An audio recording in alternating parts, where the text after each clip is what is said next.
राधा स्वामी जी, दिवाली से पहले सभी सत्संगियों को एक हुक्म मिला है कि कुछ ही दिनों में दिवाली आने वाली है। दिवाली में हम क्या करते हैं? घर की सफाई करते हैं, पटाखे चलाते हैं, दिए जलाते हैं। सभी लोग अपने अपने हिसाब से दिवाली को मनाते हैं। हमें भी दिवाली से पहले एक हुक्म मिला है कि जो भी सत्संगी है वह दिवाली कैसे मनाए। हमें दिवाली से पहले पहले क्या काम करना चाहिए? हुक्म क्या है? मैं उसको 4 हिस्सों में बांटकर आपके सामने रख रहा हूँ। वीडियो के लास्ट में मैं आपसे एक सत्संगी की सच्ची घटना भी शेयर करूँगा, जिससे आप जान पाएंगे कि बाबा जी हमसे सेवा क्यों करवाते हैं। सेवा करने से एक सत्संगी को बाबा जी से क्या मिलता है। संगत जी, वीडियो में आगे बढ़ने से पहले आप इस चैनल को सब्सक्राइब जरूर कर दें और इस वीडियो को लाइक भी कर दें और कमेंट बॉक्स में राधा स्वामी लिखना मत भूलना। सबसे पहले हुक्म में बाबा जी समझाना चाहते हैं कि असली दिवाली जहाँ रोशनी बाहर के दिए पटाखे या सजावट से नहीं, बल्कि अंदर की आत्मिक ज्योत से होती है। बाहर का दिया आपको कब तक रोशनी देगा? एक समय ऐसा आएगा वह बुझ जाएगा। लेकिन जब इंसान अपने भीतर ध्यान भजन सिमरन के जरिए अंतर ज्योत जलाता है तो वह रोशनी हमेशा रहने वाली है, जो अज्ञान के अंधकार को मिटाती है। बाहर की सजावट सिर्फ आँखों को भाती है, मगर अंतर की ज्योत आत्मा को परमात्मा से जोड़ती है।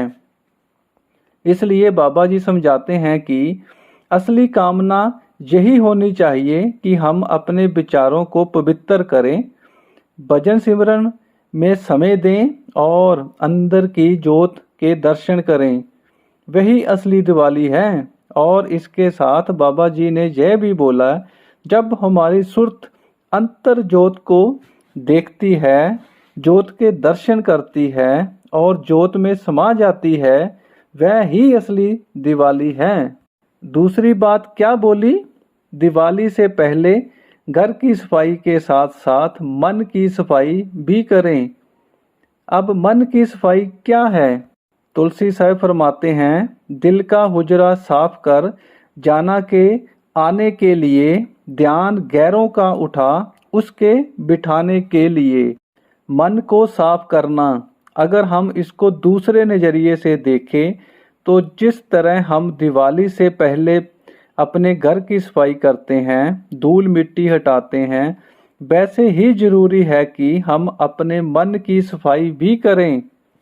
हमारे मन पर 5 बड़ी धूल जम जाती है: काम, क्रोध, लोभ, मोह और हंकार। इन पांचों का अपना अपना काम है और इन्हें केवल सोचने या दबाने से हटाया नहीं जा सकता। जैसे झाड़ू पोछा करने से घर चमक उठता है, वैसे ही भजन सिमरन करने से मन के ये विकार हटने लगते हैं।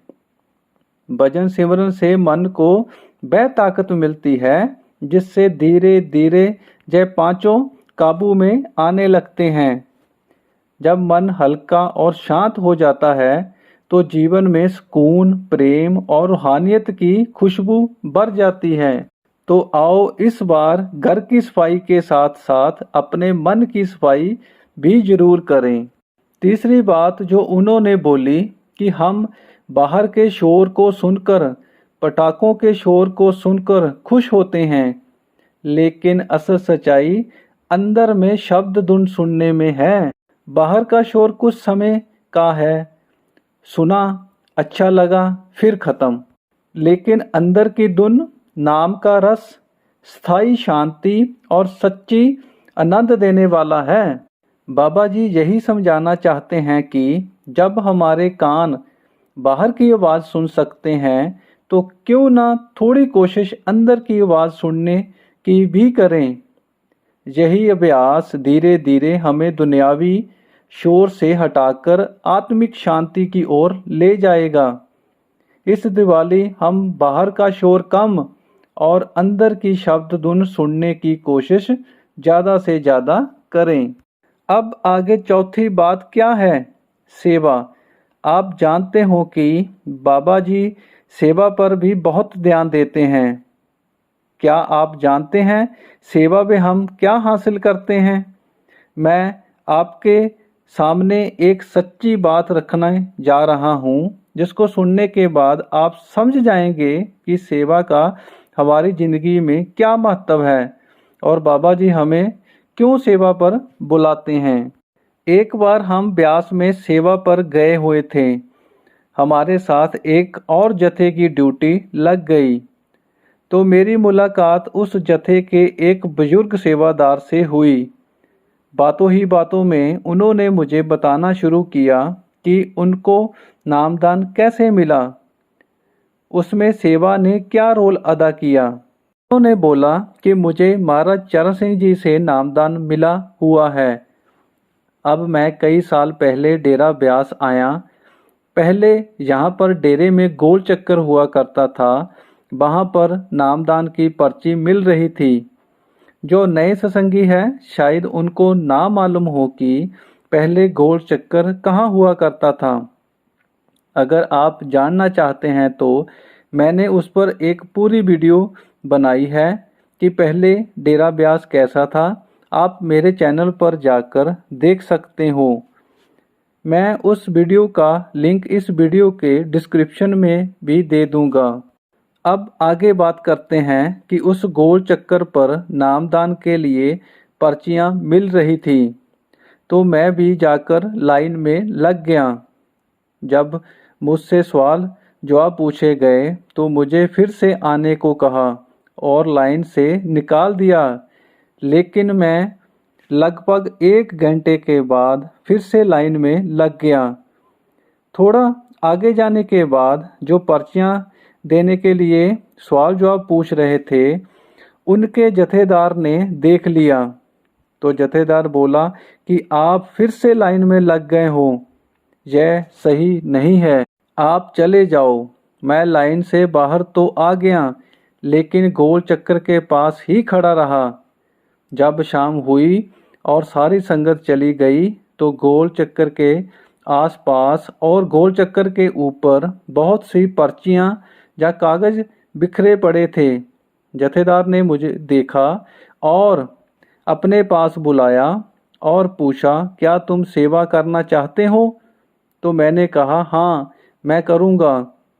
उस जथेदार ने मुझे सभी पर्चियों या कागज के टुकड़ों को इकट्ठा करने के लिए बोला। मैं अकेला ही था और लगभग 1 घंटे के बीच बीच में मैंने सभी पर्चियों को इकट्ठा कर दिया।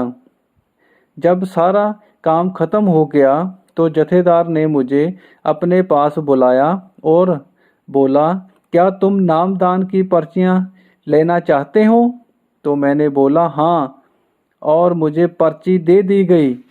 अब बुजुर्ग ने बताया कि मुझे ऐसा लग रहा है कि मेरे कुछ कर्म थे जिसकी वजह से मुझे नामदान की पर्ची नहीं मिल रही थी। पहले महाराज जी ने मुझसे सेवा ली और जो दिक्कत सामने आ रही थी उसको दूर किया और फिर मुझे पर्ची दे दी गई। सो संगत जी, आप ये बात सुनकर समझ ही गए होंगे कि सेवा का हमारी ज़िंदगी में क्या महत्व है। अब यहाँ पर हमें विचार करना है कि जो हुक्म हमें मिले हैं हमने उस पर कैसे चलना है। संगत जी, अगर आपको ये वीडियो अच्छी लगी तो आप इस चैनल को सब्सक्राइब जरूर कर दें और वीडियो को लाइक भी कर दें। राम जी।